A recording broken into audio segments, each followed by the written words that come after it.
중국 여행이 제 인생을 완전히 뒤바꿀 거라고는 상상도 못했어요. 제 이름은 샬럿이고 43세 미국 변호사예요. 몇 년 동안 저는 오로지 일에만 집중했어요. 남의 문제를 해결하느라 숨 쉴 틈도 없이 바쁘게 살았죠. 하루하루가 마감일, 법정 출석, 고객 미팅으로 꽉 차 있었고 그 바쁜 일상에 나름 안정을 느꼈어요.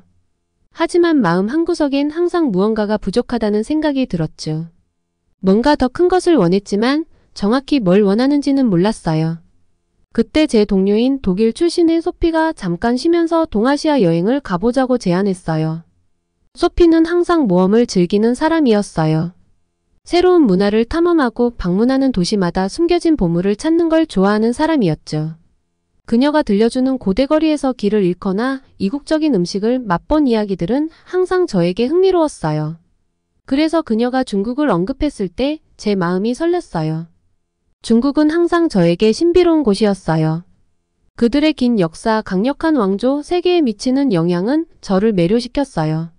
저는 만리장성, 자금성, 그리고 병마용에 대해 책으로 읽었고 중국은 과거와 현재가 공존하는 곳, 역사가 살아 숨쉬는 곳처럼 느껴졌어요. 그래서 바쁜 일정에도 불구하고 변화를 위해 중국 여행을 결정했어요. 어쩌면 이 여행이 제가 그토록 갈망하던 모험일지도 몰랐죠. 하지만 중국에 도착하자마자 모든 것이 제가 상상했던 것과 달랐어요. 비행기가 착륙하자마자 혼란스러움이 저를 덮쳤어요. 공항은 혼잡했고 사람들이 사방에서 바쁘게 움직였고 입국 심사대에는 끝이 보이지 않는 줄이 늘어서 있었어요. 저는 전에 여행을 해본 적이 있지만 이곳은 뭔가 다르게 느껴졌어요. 시끄럽고 무질서하며 압도적인 느낌이었어요. 여권을 꼭 쥐고 계속해서 밀려오는 좌절감을 애써 무시하면서 몇 시간을 줄 서서 기다린 것 같았어요. 결국 세관을 통과하고 무거운 짐을 끌면서 울퉁불퉁한 공항 바닥을 지나 출구를 찾기 시작했어요. 덥고 사람이 많았으며 사람들은 저에게 부딪혀도 사과 한마디 하지 않았어요. 출구 쪽으로 걸어가면서 공항 직원들이 여행객들에게 돈을 요구하며 짐을 도와주는 모습을 보고 충격을 받았어요. 이건 제가 상상했던 중국이 아니었어요.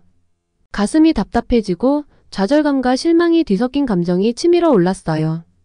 공항 밖을 나가자 혼란은 더 심해졌어요. 거리에는 경적 소리를 울리며 차들이 엉켜 있었고 인도에는 사람들이 사방에서 움직이고 있었어요. 공기는 오염 때문만이 아니라 도시의 에너지로 가득 차서 더 답답하게 느껴졌어요. 모든 게 압도적이었어요.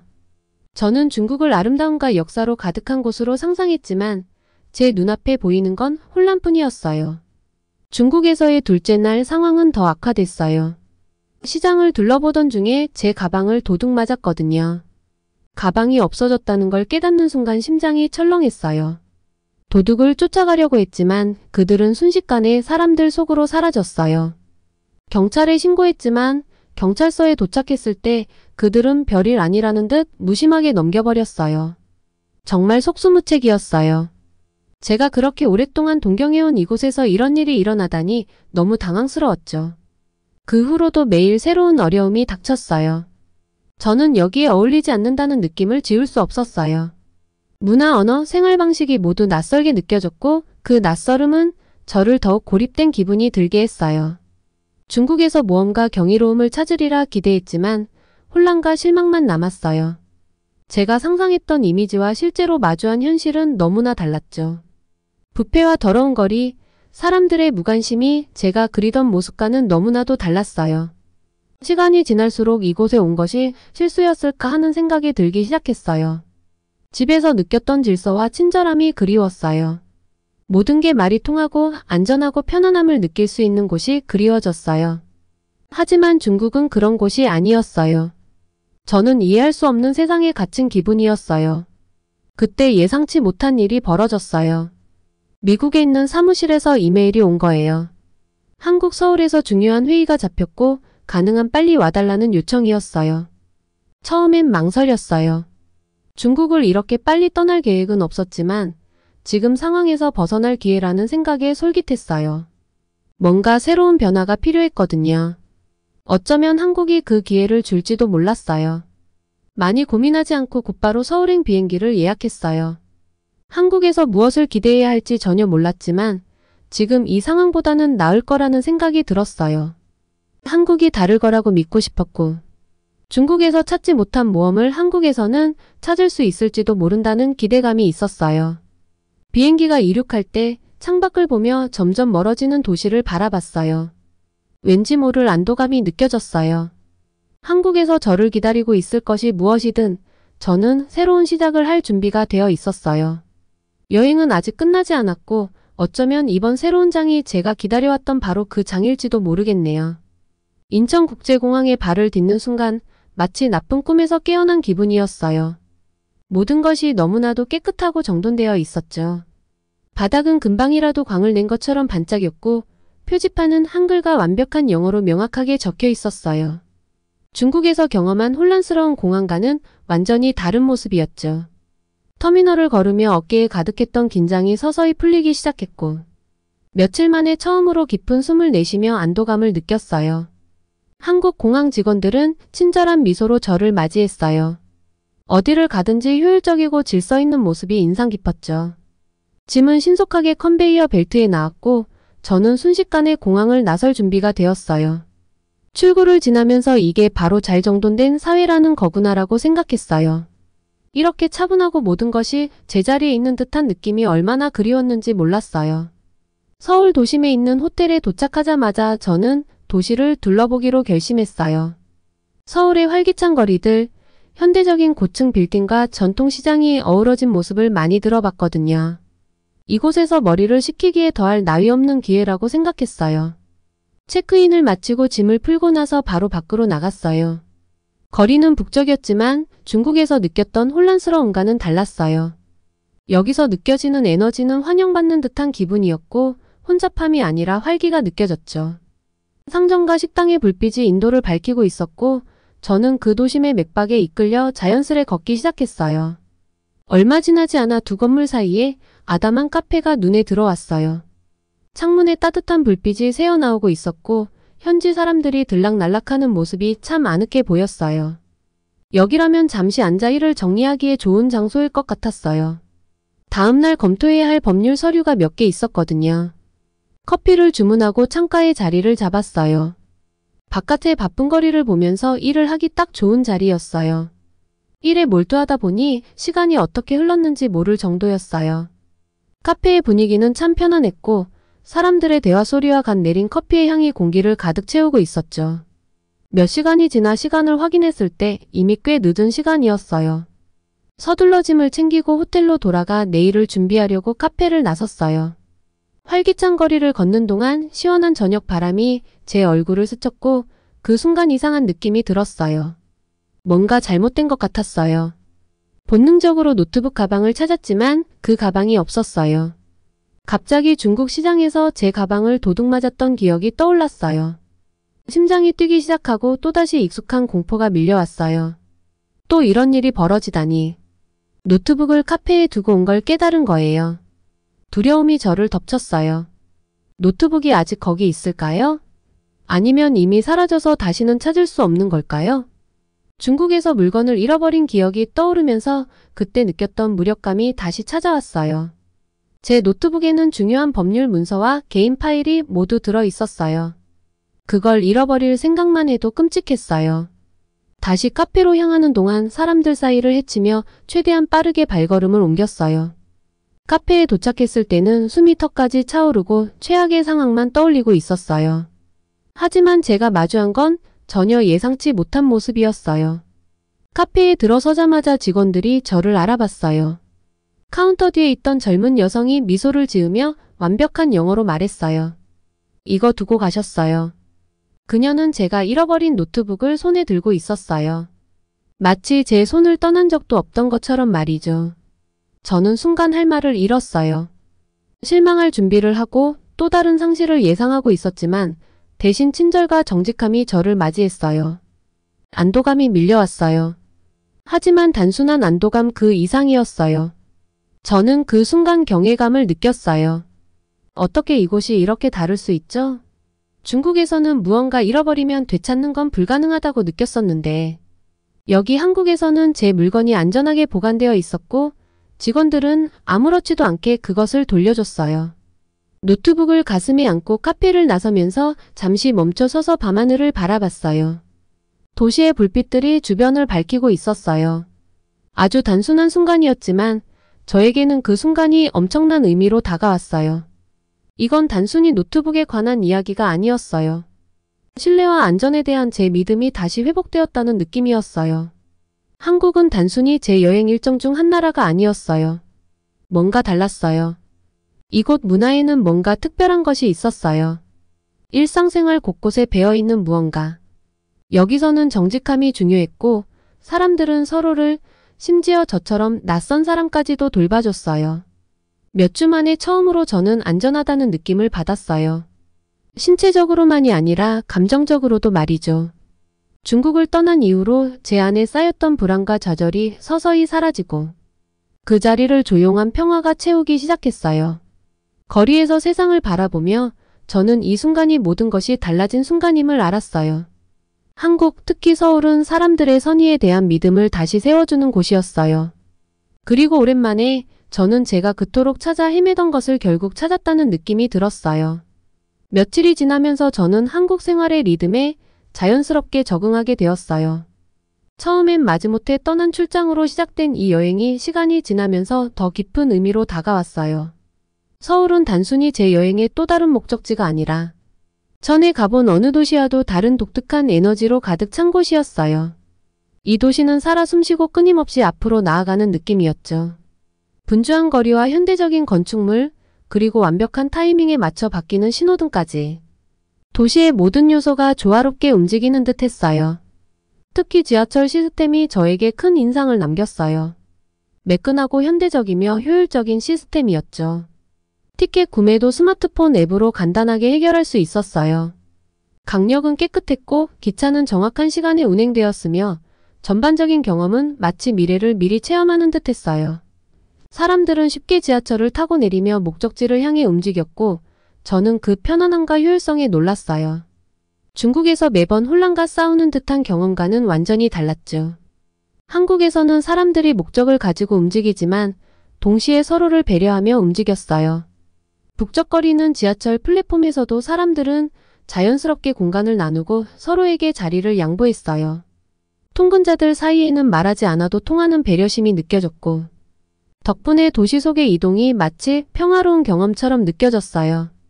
이렇게 인구가 많은 도시가 어떻게 이렇게 질서 정연하고 차분할 수 있는지 감탄하게 되었어요.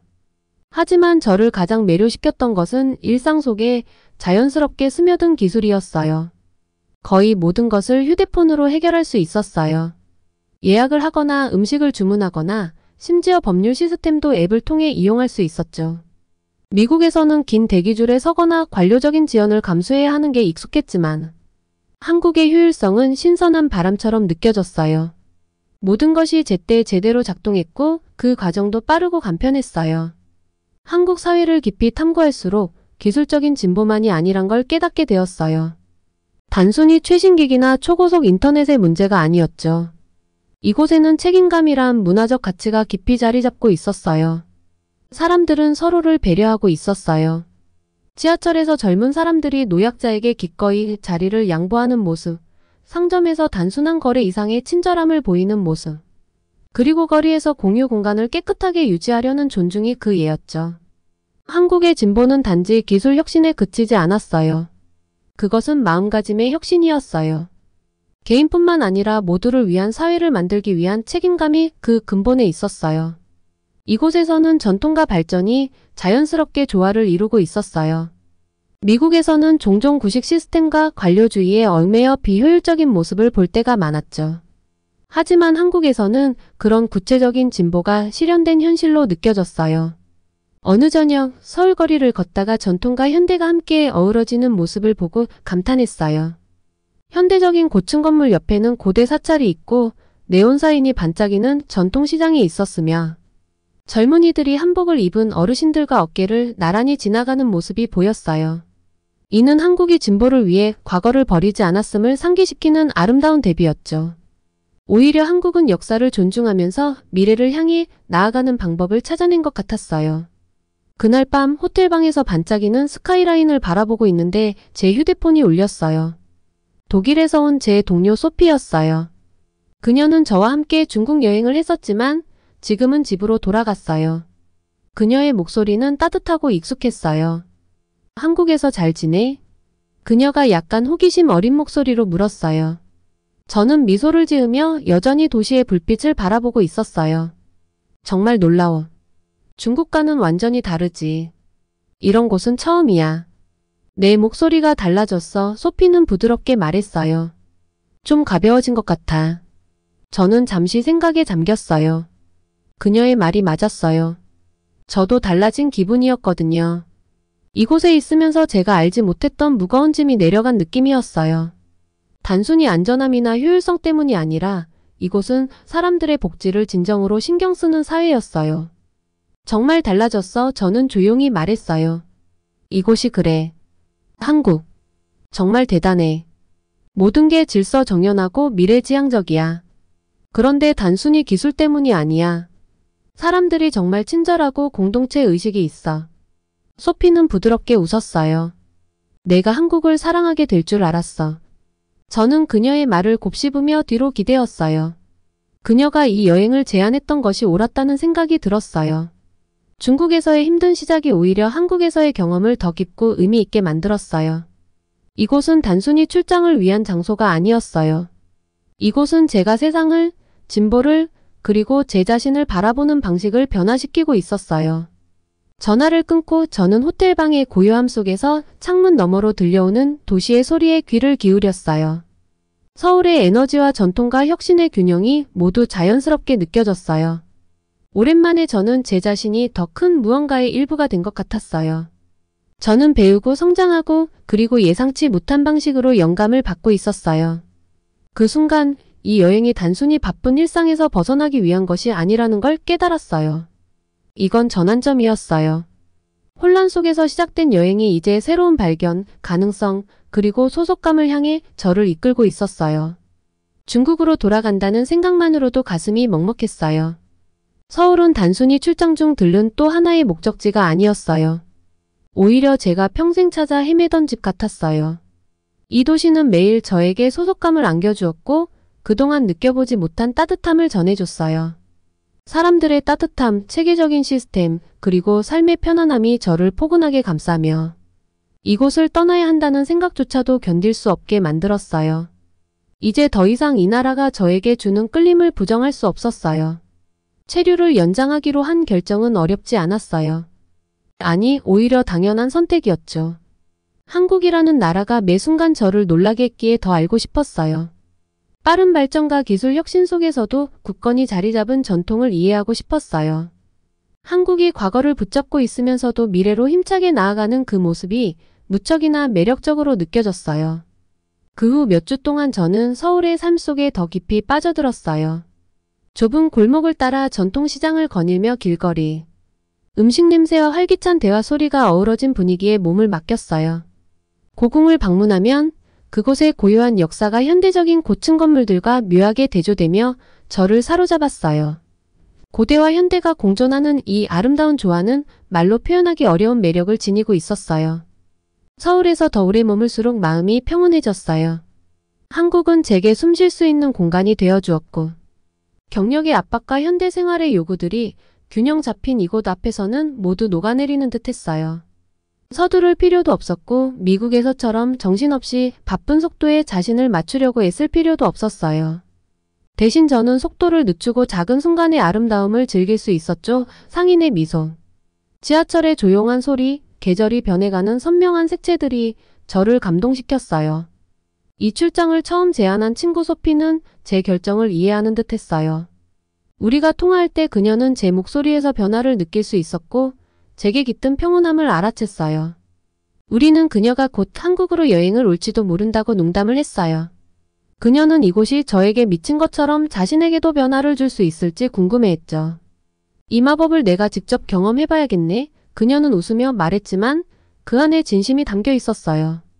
어느 저녁 한강을 따라 산책하던 중 저는 해가 지는 모습을 지켜봤어요. 하늘은 분홍빛에서 진한 주황색으로 변해갔고 강물은 그 희미한 빛을 반사하고 있었어요. 도시는 여전히 활기찼지만 이 순간만큼은 조용하고 고요했어요. 이 모든 경험을 되돌아보며 생각에 잠겼어요. 얼마나 멀리 왔는지, 그리고 마음속으로 얼마나 많은 변화가 일어났는지를요. 중국에서 시작된 여정은 흥분과 기대감으로 가득했지만 곧 혼란과 좌절로 바뀌었죠. 하지만 한국은 저를 치유해줬어요. 단순히 혼란에서 벗어날 수 있는 휴식을 준 것만이 아니라 새로운 시각을 열어줬어요. 이곳의 삶은 균형 잡혀 있었고 사람들 간의 상호작용 속에는 따뜻함이 배어 있었어요. 그들은 서로를 존중하고 진보를 향해 나아가면서도 전통을 잊지 않았어요. 이 나라는 제 삶에 대한 기대를 재정의해줬고 동시에 저 자신을 다시 보게 만들었어요. 저는 한강변에서 서서 시원한 저녁 바람을 맞으며 이 여행이 단순한 여행이 아니라는 것을 깨달았어요. 이것은 자기 발견의 여정이었어요. 한국은 그저 또 하나의 여행지가 아니었어요. 이곳은 제 깊은 내면과 공명하는 장소였어요. 이곳은 발전, 문화, 그리고 사람들의 따뜻함이 완벽하게 조화를 이루는 곳이었고 제가 오랫동안 갈망했던 균형이 이곳에서 드디어 손에 닿을 듯한 느낌이 들었어요. 서울에서 느꼈던 소속감은 시간이 지날수록 더욱 강해졌어요. 그리고 이제 한강변에 서서 하늘이 어둑해지면서 도시의 불빛이 하나둘 켜지는 것을 바라보며 저는 확신할 수 있었어요. 더 이상 저는 이곳을 지나쳐가는 사람이 아니었어요. 이곳은 단순한 여행의 한 정거장이 아니라 제가 마음 깊이 집이라고 느끼게 된 곳이었어요. 전통적인 의미에서의 집은 아니었을지 모르지만 그보다 더 중요한 의미로 이곳은 저의 집이 되었어요. 때로는 우리가 전혀 예상하지 못했던 장소가 우리를 가장 많이 변화시키기도 해요. 한국은 제 기대를 훨씬 넘어섰고 제 생각을 완전히 바꿔놓았어요. 이 나라는 이제 제 일부가 되었고 제 이야기는 이제 막 시작되었음을 느꼈어요. 저는 더 이상 단순히 방문자가 아니었어요. 한국은 저의 집이었어요. 살아가는 힘의 첫 사연은 어떠셨나요? 여러분들의 의견을 자유롭게 댓글로 달아주세요. 구독과 좋아요는 제작에 큰 힘이 됩니다. 감사합니다.